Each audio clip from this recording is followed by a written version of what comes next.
everyone, welcome to my YouTube channel English Academy।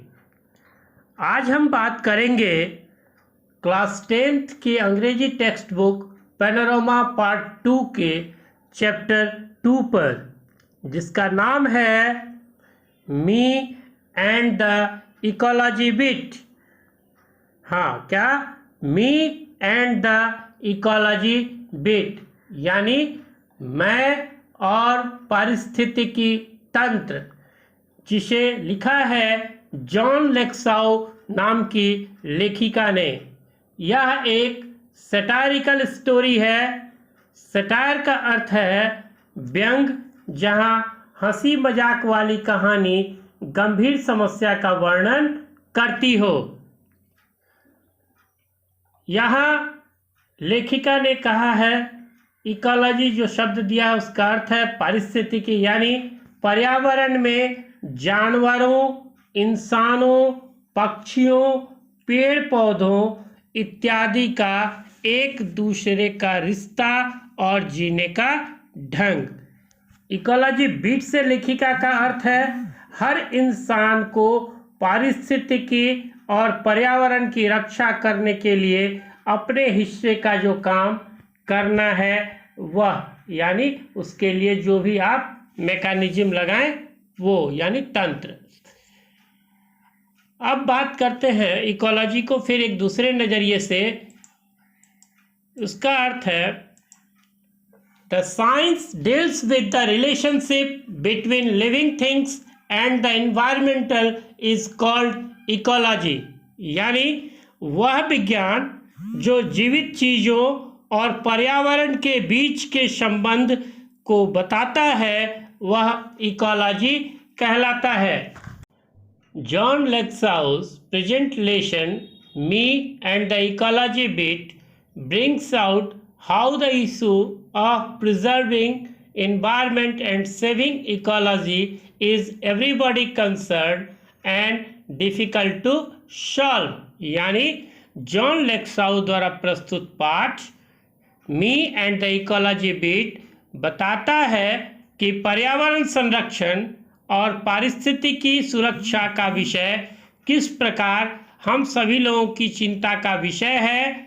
हर एक व्यक्ति इसके पक्ष में है, परंतु इस बारे में कोई कुछ नहीं करता या कुछ करना नहीं चाहता।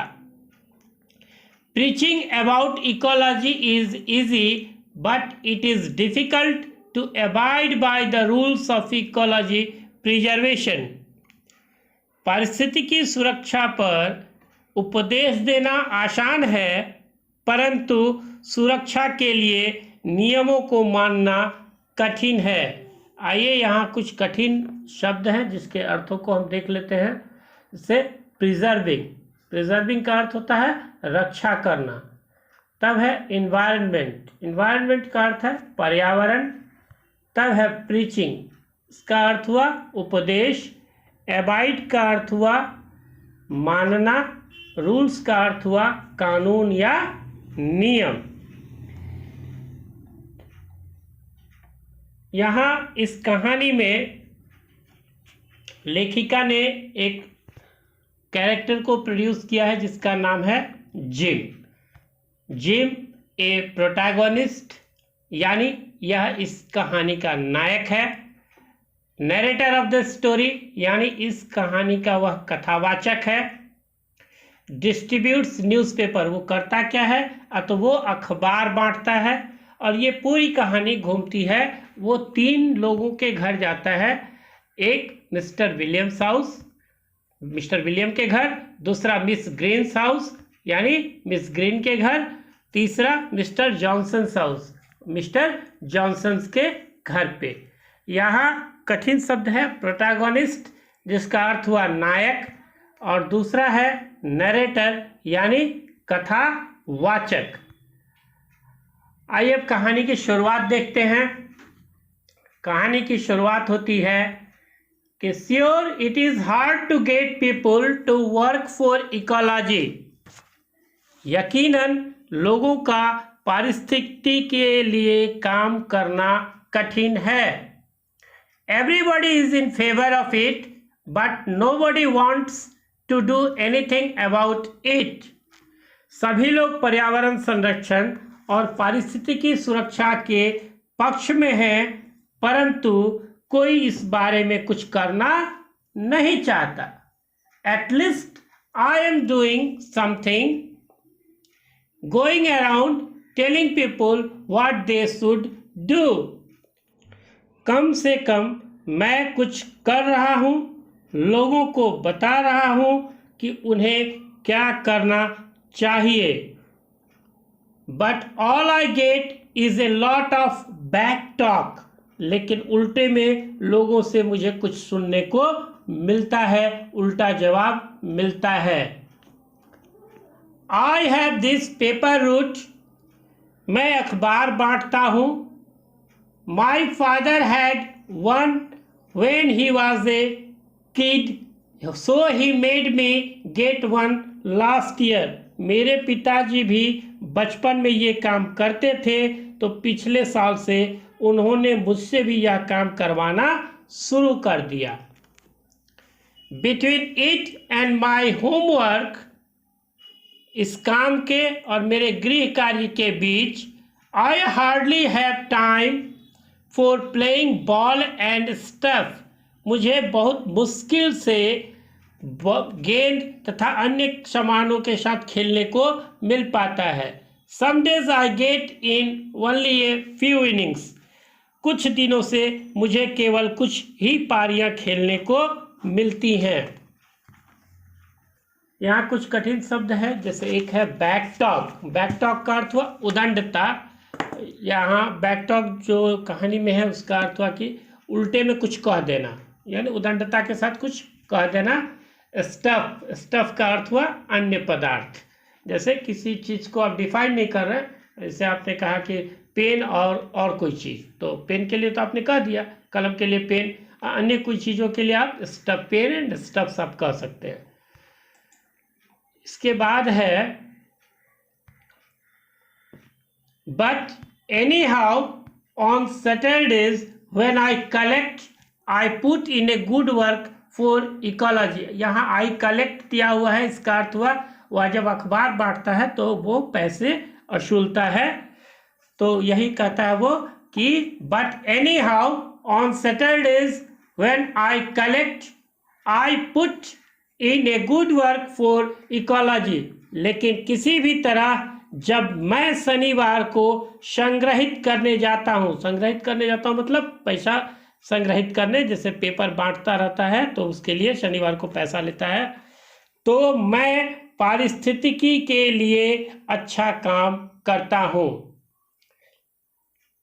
लाइक लास्ट सैटरडे मॉर्निंग, पिछले शनिवार की सुबह की तरह, it was a good collecting day. ये एक अच्छा संग्रहित करने का दिन था. It had just turned spring and a lot of people were outside.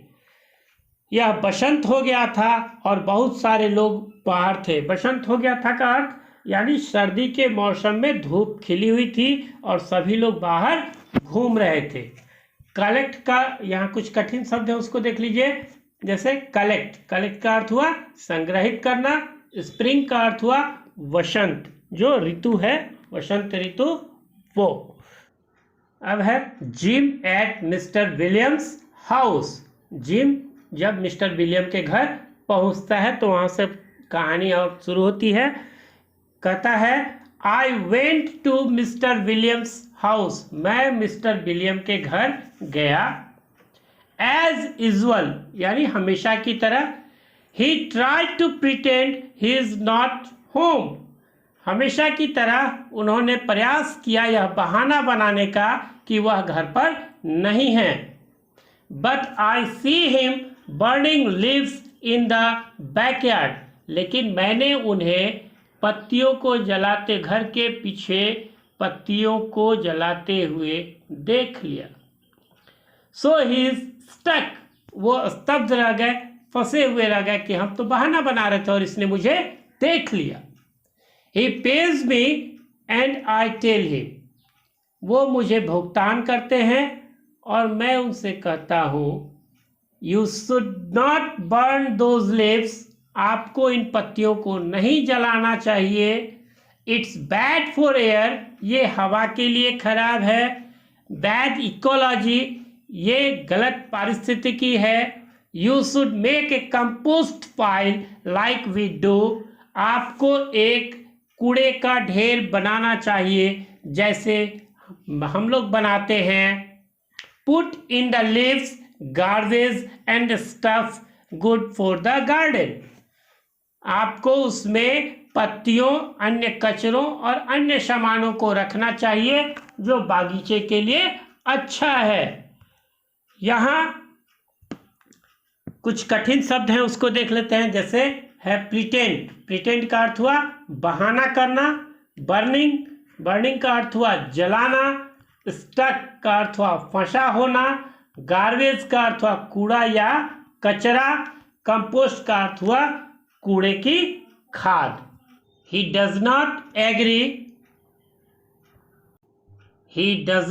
Agree और hang his head in same, वो सहमत नहीं होते हैं और ना ही शर्म से अपना सर झुकाते हैं। ही सेज, वो कहते हैं that compost pile is your job at home gym isn't it, वो कहते हैं कि कंपोस्ट का ढेर, कूड़े का ढेर घर पे तुम्हारा काम है जिम, है ना? तो फिर जिम कहता है यस आई से प्राउडली, मैं गर्व से कहता हूँ। Which would shock the idea, I hate working with compost which I do. यहाँ वो गर्व से कहता तो है, लेकिन जो उसके इन विचारों को झटका देता है कि वो कूड़े की खाद के साथ काम करता है जो वो करता नहीं है। Mister William says well don't you take a little more trouble with it, Mister William कहते हैं फिर कि क्या आप इसके साथ थोड़ी समस्या नहीं खड़ी करते। Put enough dirt on top of each layer, आपको हर परत के ऊपर थोड़ी मिट्टी, पर्याप्त मिट्टी डाल देनी चाहिए। then we would not have this noise pollution, यहाँ क्या कहते हैं कि तब हमें यह नाक का प्रदूषण नहीं होगा, जो सही नहीं है। तो वो यहाँ क्या कहते हैं कि then we would not have this noise pollution। यहाँ कुछ कठिन शब्द हैं, उनको देख लीजिए। जैसे शेम, शेम यानी शर्मिंदा होना। प्राउडली यानी गर्व से। शॉक यानी झटका। हेट यानी घृणा करना। यहाँ जब वो कहते हैं कि then we would not have this noise pollution, तो जिम कहता है आई से यू मीन नॉइज पॉल्यूशन, आपका मतलब है नॉइज पॉल्यूशन। क्यों कहता है ऐसा? चूंकि विलियम्स कहते रहे होते हैं नॉइज पॉल्यूशन, तो जिम उसको सुधार करना चाहता है नॉइज पॉल्यूशन। तब मिस्टर विलियम्स कहते हैं नो, वो कहते हैं नो, नहीं। I mean your compost smells up the whole street, आप तुम्हारा, मेरा कहना है कि जो तुम्हारा कंपोस्ट है वो पूरी गली में बदबू फैलाता है। उन दोनों के बीच कंट्राडिक्शन है, एक कहते हैं नॉइज पॉल्यूशन और एक कहता है नॉइज पॉल्यूशन। वहाँ मिस्टर विलियम्स का कहने का अर्थ रहता है वायु प्रदूषण से संबंधित, यानी गंध फैल रहा है और वायु दूषित हो रही है, तो उसको कहते हैं नॉइज पॉल्यूशन। और जिम उनको सुधार के कहलवाना चाहता है नॉइज पॉल्यूशन। यहाँ कुछ कठिन शब्द है, उसको देख लीजिए। जैसे है पॉल्यूशन यानी प्रदूषण, नॉइज पॉल्यूशन यानी ध्वनि प्रदूषण, स्मेल यानी गंध, स्ट्रीट यानी गली। आज के लिए बस इतना ही।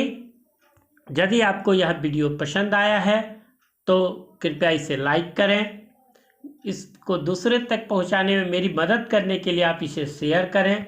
आपको यदि इसमें कोई त्रुटि लगती है या आपका कोई सुझाव है या आपको अच्छा लगा है तो प्लीज़ आप कमेंट करें।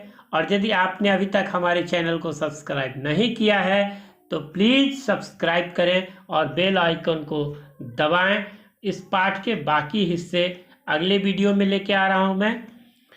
Thanks for watching.